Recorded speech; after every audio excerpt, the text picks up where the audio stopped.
All right, so the last little task project that we were working on was using GoGet and going and downloading all the code and bringing it to our computer.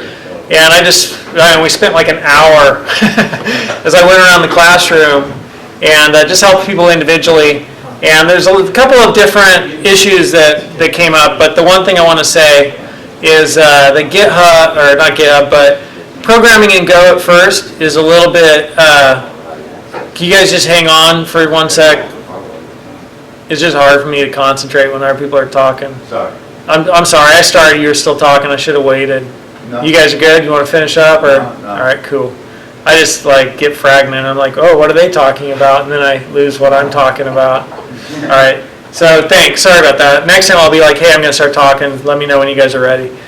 Okay. I'm just going to, well, whatever, who cares.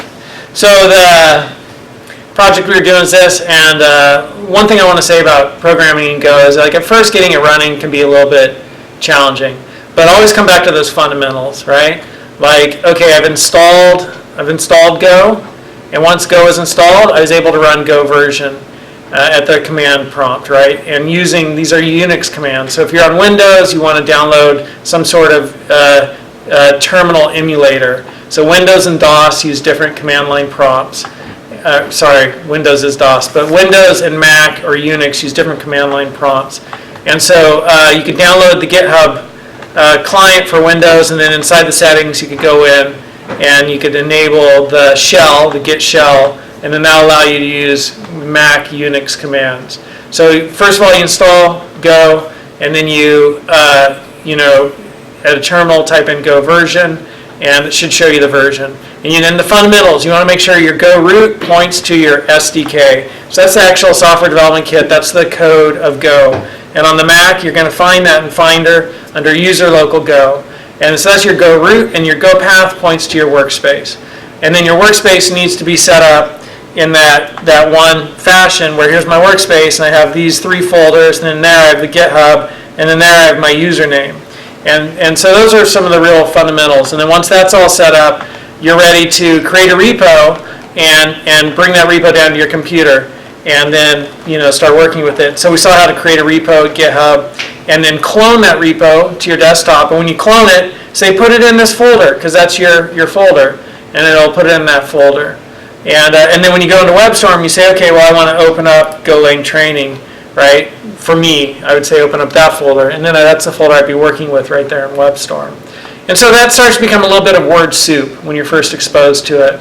And it just takes a while to sort of be like, okay, there are these 2 path environment variables which are really important, Go root, Go path. And then, all right, there's this folder structure which is really important. And then, okay, not only that, I gotta go out and do a GitHub repo, create that, and then clone it into the right place, which would be, when I clone it, it's going to be to that folder so that it puts my repo right there, underneath my username in my folder structure, right? And then that'll be a folder where I can keep some code and work on that code. So that's like one part of the puzzle. And then the next part of the puzzle is going and getting other people's code. And so you should just be able to run go get and put in that path, or if it's somebody else's, put in github.com, their username, and whatever repo you wanted to bring down of theirs. And so some of the little errors that I saw was one person was in WebStorm, and they didn't have a WebStorm Golang plugin. And so here we go. They didn't have the most current version of the plugin, so they came here and they had version 9.15.3, which you think, great, that's the one I want, it's at the top. Well, it's kind of nutty, and it's even kind of nutty, like that's 9.1.2014. If I choose show all updates, and I guess the person who does this just thinks, that's the last stable build, but I haven't found any. It's so funny, I'm the one that did this, and I thought when I was like, 14, really? And I didn't go to the next. Yeah, and then here's, August 25th, 2015. Right, and so we downloaded that one, and then that fixed your WebStorm issues, just making sure she had the most current version of the plugin. And then somebody else had on Windows, WebStorm is having a trouble locating the Git executable. So we haven't totally solved that one, Mikey. But what we did was we installed Git. So GitHub is built upon something called Git. So we did install Git Windows. and we installed Git, and then we were able to find the path to the Git. So we said Git Windows location path, whatever, and we saw this Stack Overflow article installing Git and path, and then it said that the username is right here, right? And so we were able to add that to WebStorm. We thought that might solve it, and it didn't solve it. But then when we did the Git shell from the GitHub, client that runs in Windows, and we ran go Git from the Git shell right there, it totally worked. So Mikey's still trying to figure out WebStorm working, terminal working in WebStorm on his computer. So those are just some of the issues that we came up with. But it's Go is a little bit, can be a little bit, you got to figure a few things out and sort of wrap your head around a couple of different concepts, and the workspace and those path environment variables, and then WebStorm and the plugin, right? And just getting all that to kind of like mesh and work right on your unique system could sometimes take a little bit of a kicking.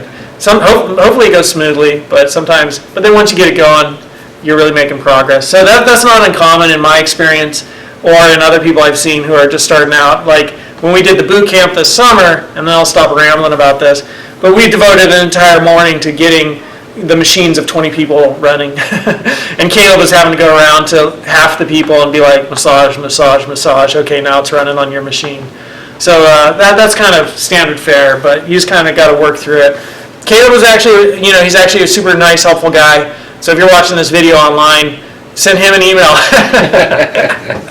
Or, I don't know, make a little video and send me the link, and I might try to figure out what's going wrong with your system too, something like that. But